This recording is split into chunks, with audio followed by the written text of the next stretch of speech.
हमारा मकान गिरा दिए, कल मारपीट भी किया है, तब हमें भगा दिए, फिर हमारा कल मकान गिरा दिए जी। कौन गिराया? ये राजेश गुप्ता और मोहम्मद शकील। पीड़ित पक्षकार मैं हूँ। थोड़ा सा बेबुनियाद है क्योंकि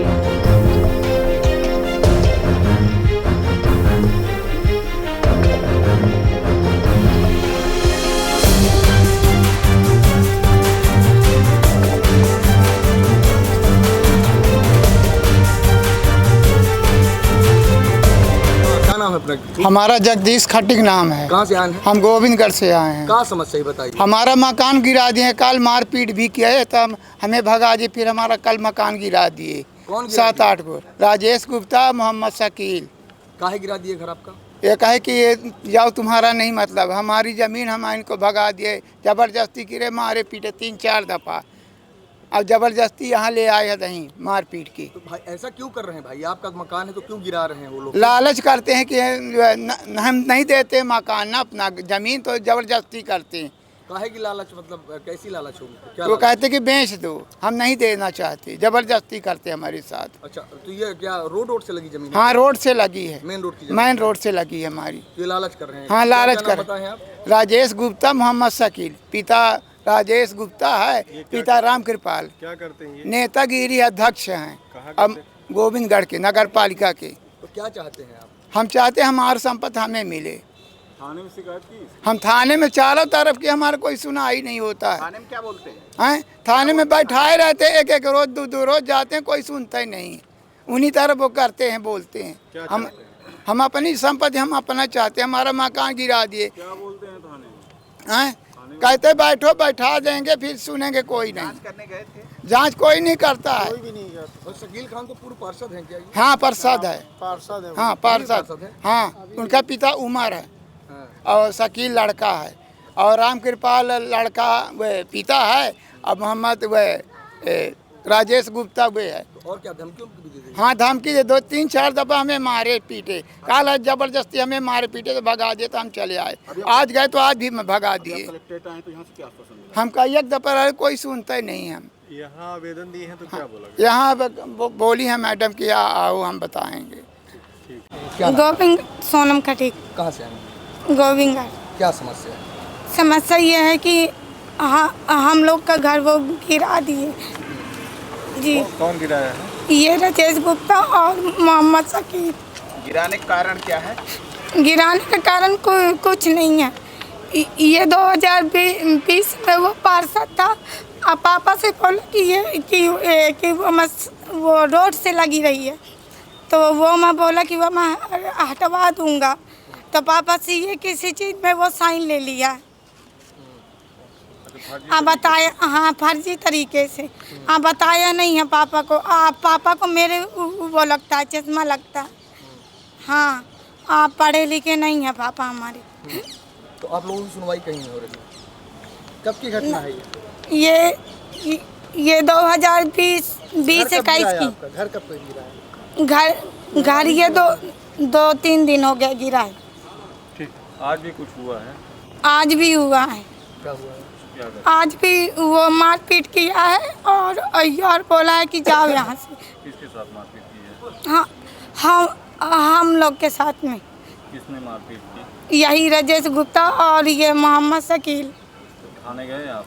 हाँ, गोविंदगढ़ के थाना वो गए थे, तो वो बोलता है कि वो मुंशी जी आ जाएं। वहाँ थाना में वहाँ पुलिस वाले भी नहीं थे।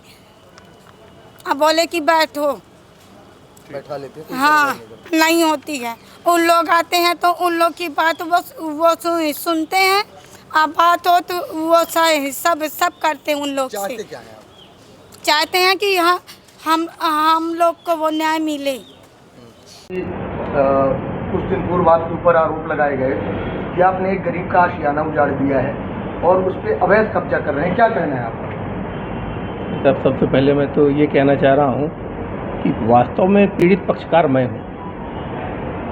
जब से अभी मीडिया में ये हमारे खिलाफ कुछ चैनलों ने भी चलाया है, सोशल मीडिया में भी चल रहा है, और उसमें हमको भू माफिया बताने का प्रयास किया जा रहा है।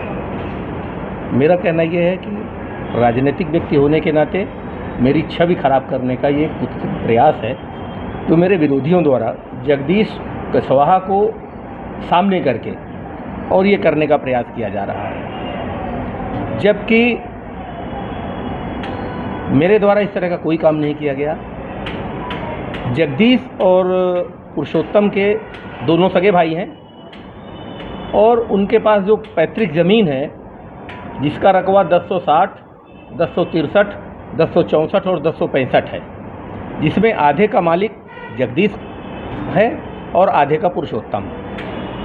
जगदीश ने 2021 को, मार्च 2021 को हमारे नाम ये 14 डिसमिल ज़मीन, ये 14 डिसमिल ज़मीन जगदीश ने 23 मार्च 2021 को हमको बेची थी, जिसकी बाकायदा हमारे पास रजिस्ट्री है और ये हमारे पास इसका पट्टा भी है।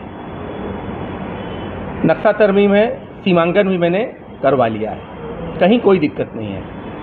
और उसके ठीक 11 महीने बाद दूसरी ज़मीन जगदीश ने ही पीछे की 30 डिसमिल हमको 25/2/2022 को बेची, जिसका भी ये रजिस्ट्री है, पट्टा है मेरे पास और इसका भी मैंने सीमांकन और नक्शा तरमीम करवा लिया है, कहीं कोई दिक्कत नहीं। विवाद तब से शुरू हुआ जब मैंने उसके छोटे भाई पुरुषोत्तम की ज़मीन का अनुबंध किया, जबकि अनुबंध के हिसाब से चारों नंबरों पे ये उनके बटनवारे की पुल्ली है जिसमें दोनों भाइयों के और गवाहों के हस्ताक्षर हैं, और इसके आधार पे ही हमने उसके छोटे भाई से अनुबंध किया है। जब से हमने उसके छोटे भाई से अनुबंध किया तब से जगदीश के मन में लालच आ गया कि हमने गलती से कुछ सस्ती ज़मीन बेच दी, जबकि ज़मीन का पैसा हमको और चाहिए होगा। उसने हमसे प्रयास भी किया कि भैया अपना होकर ज़मीन महंगी खरीदे ने, हमारे सस्ती खरीदे ने। तो हमने कहा यार देखो 2021 और 22 की बात थी और तुमने टुकड़े में हमको ज़मीन बेचा, जो हमारा तुम्हारा तय हो गया उसमें मैंने खरीद लिया, तुमको पेमेंट किया, रजिस्ट्री करा दिया आपने हमको।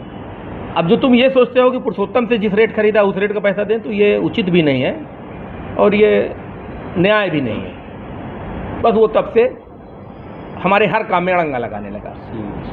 अभी मैंने देखिए ये जो बटनवारा हुआ है इनका पुल्ली फाट है, इसमें हर नंबर में उत्तर में जगदीश का है और दक्षिण में पुरुषोत्तम का है। उस हिसाब से दक्षिण में 1063/2 के एक हिस्से में पुरुषोत्तम, इनका पुश्तैनी मकान बना हुआ था जिसमें पुरुषोत्तम का कब्जा है, पुरुषोत्तम की ज़मीन में ही है वो मकान, पूरा जीर्ण शीर्ण है, टीन सेट बना हुआ था 40-50 साल का, और उसमें एक किराएदार भी था बबलू खान करके। तो उससे भी मैंने पूछा कि तुम भाई किसको किराया देते हो, तो उसने कहा मैं तो पुरुषोत्तम को किराया देता हूँ, वो हमारा ज़मीन मालिक है। मैंने कहा ठीक है, और मैंने अनुबंध किया। अब चूँकि हमने अनुबंध किया, ज़मीन खरीदी है, 1 साल बाद उसको पैसा देना है पुरुषोत्तम को, तो ज़मीन को हम समतल नहीं करेंगे, उसमें कुछ बनाएंगे नहीं, तो हमको पैसा कहाँ से देंगे हम उसको। तो मैंने पुरुषोत्तम से बात किया, पुरुषोत्तम ने कहा नहीं कोई दिक्कत नहीं है, मैं आपको लिख के दे रहा हूँ, आप उसको गिरा लीजिए। और उसके लिख के देने के बाद उसने हमको लिख के दिया हुआ है, ये उसने लिख के दिया हुआ पुरुषोत्तम ने मकान को, उक्त मकान को गिराने की अनुमति, सहमति, कुछ भी मान लीजिए आप। और उसके बाद मैंने उस मकान को गिराने का काम किया है। जब जगदीश को पता चला, जब मैंने मकान गिराया तो कोई बात नहीं थी, किसी को कोई आपत्ति नहीं थी, दिन में गिराया, 10 बजे सुबह गिराया, किसी को कोई आपत्ति नहीं थी। दूसरे दिन जगदीश आता है और हाय तौबा मचाता है, मेरा घर गिरा दिया, जबकि सही बात यह है कि 25-30 साल से वहाँ कोई नहीं रहता। जगदीश रीवा में रहता है, पुरुषोत्तम जबलपुर में रहता है। ये कभी कभार वहाँ आते थे जब पूजा वूजा करने, घर में जैसे हम लोगों के हिंदू धर्म में साल में एक बार पूजा होती है, तो पूजा करने दोनों भाई आते थे और करके चले जाते थे। कोई किसी का आशियाना नहीं है, कोई वहाँ रहता नहीं है, न कल रहता था न आज रहता है। ये केवल हमको बदनाम करने के लिए, हमारी छवि धूमिल करने के लिए ये सब विपक्ष के लोग, विरोधी लोग इसको हाईलाइट किए हुए हैं, इसके अलावा कुछ नहीं।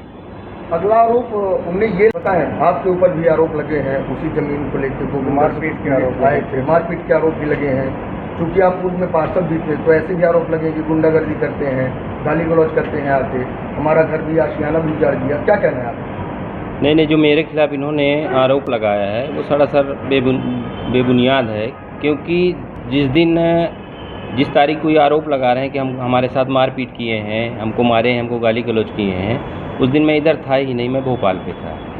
और 12 तारीख को सीएम साहब की वहाँ बैठक थी, क्योंकि मैडम अपनी उपाध्यक्ष हैं, तो अपन उनके साथ सहयोगी के तौर पे अपन भोपाल रवाना हुए। और 13 तारीख को रात को मैं 11 बजे पहुँचा हूँ गोविंदगढ़। ये तो सीधा सीधा झूठा आरोप है, और वो हर जगह ये झूठा आरोप लगाते हैं कि हमको मारते हैं। हमारी उनसे कभी मुलाकात अभी बीच में, हाँ, जब जगदीश से हमने ज़मीन लिया था, हम लोगों ने, वो हमारे पास आते थे, बैठते थे, रुकते थे, तो हमारी बात होती थी। बाकी हमारा उनको कोई भी बात नहीं है। वो तो यहाँ तक बोले कि वो मेरे माँ को मारे। अरे मेरी उम्र अभी 40 से 42-43 साल उम्र है। मैं उनके माँ बाप को जानता था, लेकिन हमारा उनका कभी ऐसा विवाद नहीं हुआ। लेकिन वो तो आरोप लगाते हैं मेरी माँ को भी मारे, मेरे बाप को भी मारे हैं। सारा झूठा आरोप है। क्योंकि हम लोग राजनीति करते हैं, राजनीति में हैं, विरोधी लोग जो हैं वो थोड़ा सा हम लोग के खिलाफ षड्यंत्र रच रहे हैं कि इनको बदनाम किया जाए, कैसे किया जाए, इनके खिलाफ कुछ ऐसा मुद्दा खड़ा किया जाए, और कुछ नहीं है।